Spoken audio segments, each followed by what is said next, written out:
Au coup de sifflet final, samedi soir, pour certains, c'est déjà l'heure de faire les comptes, comme pour ce cafetier dont l'établissement retransmet chaque rencontre. Je pense qu'on n'est pas loin des 100 000 euros. Parce qu'au stade, normalement, il y a 12 000, 10 000. Et là, il y aura 3 000, 3 500, 2 500.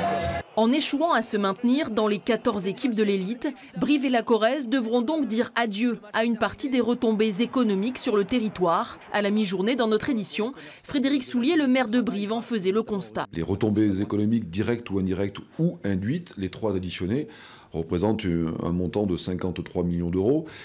Tout compris, c'est le CAB, ce que je dis souvent, c'est la première entreprise de spectacle de la ville et de la région. Alors, pour espérer encore du spectacle, la mairie maintiendra l'intégralité de ses subventions, soit près d'1,2 million d'euros.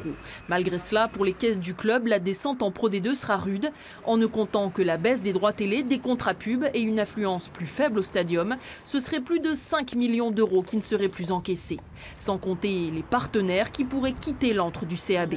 Anthony et son entreprise y ont des places dans l'un des salons et un panneau derrière l'embut. Un investissement de 20 000 euros par an, mais pour lui, hors de question d'abandonner la partie. On est en Pro D2 et maintenant, est-ce que la solidarité briviste, Coujou, doit faire son pas? Je pense que oui, c'est le moment. En tout état de cause, avec cette relégation, le budget du CAB devrait subir d'importantes coupes pour osciller la saison prochaine entre 10 et 12 millions d'euros, ce qui le placerait dans le peloton de tête des budgets les plus importants de la Pro D2.